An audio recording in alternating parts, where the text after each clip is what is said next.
Hey everybody, thank you for tuning in. My name is Taylor Wynn, and I've prepared a critique of a paper titled Assessment of Coronavirus Disease 2019 Community Containment Strategies in Shenzhen, China by Zhang and colleagues, 2020.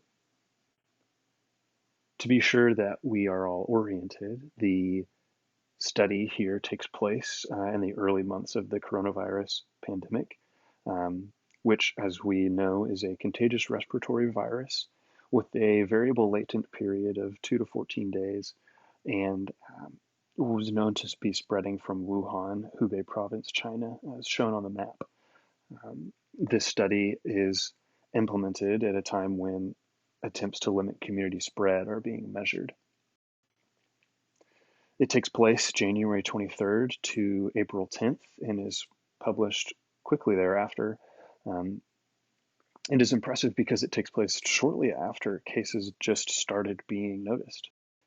So the study here is a retrospective case series, which means it doesn't have a control group, and it is going to be subject to a decent amount of bias. Nonetheless, it is an interesting study. So its objectives were to describe and measure community transmission of COVID-19 in this particular town of Haiyu, with an implementation of a rigorous community prevention program. This community prevention program is the primary exposure here that they were following, and it included a number of things.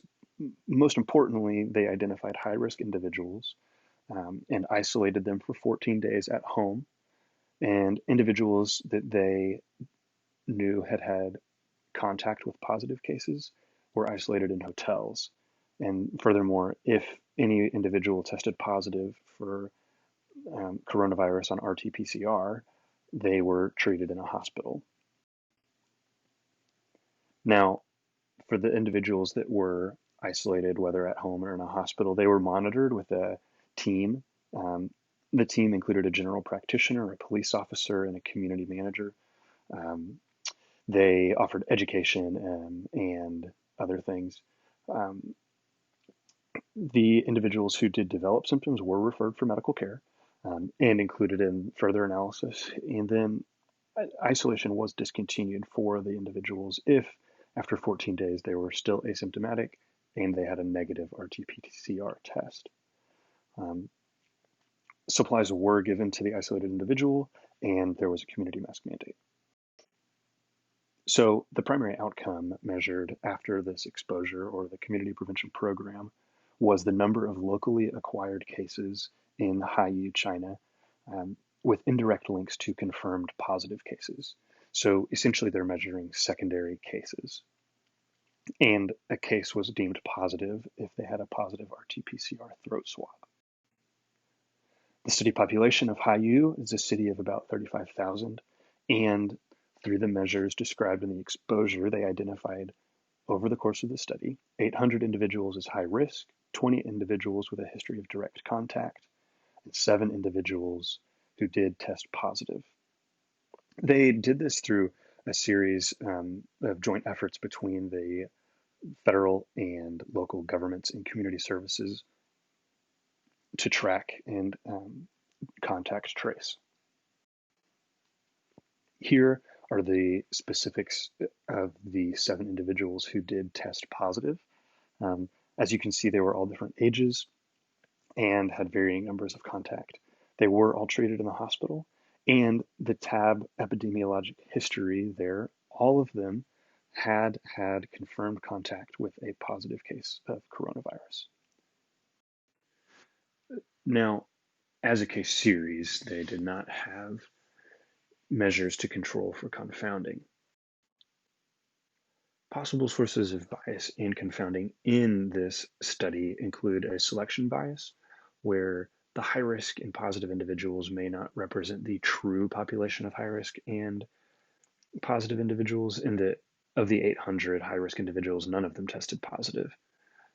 This may decrease the generalizability to the rest of the world or other cities.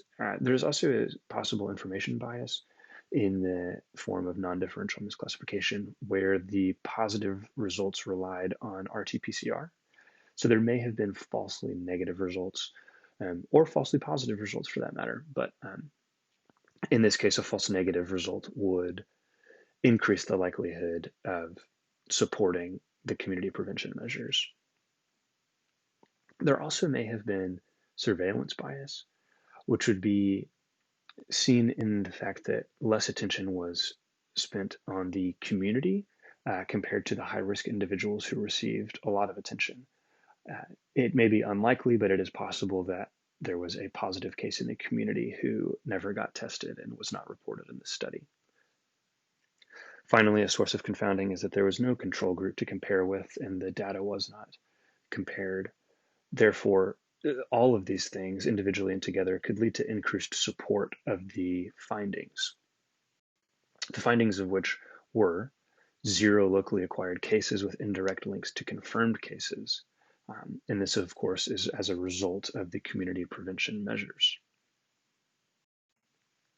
Limitations cited by the paper are their short follow-up, a small number of positive cases, as we talked about earlier, contributing to bias, and they talk about the robust resources that are available to them. I also noted that the study doesn't comment on any cases in non-high-risk individuals in the community. I would be curious to know if there was spread elsewhere that was not reported in the study. To discuss the robust resources, just to clarify, is that this city was able to implement a very rigorous community prevention program that may not be feasible in other communities with less resources. And just to conclude, the rapid implementation of a robust community prevention plan may limit the spread of COVID-19 and is supported by this article. It's generalizable truly only to small communities with robust surveillance capabilities and who do have travel to the Hubei province, but it may be generalizable to others. The implications ultimately are that more research is needed to confirm this, but prevention programs should probably be implemented where they are feasible. Thank you so much for listening, and if you have questions, of course, feel free to discuss.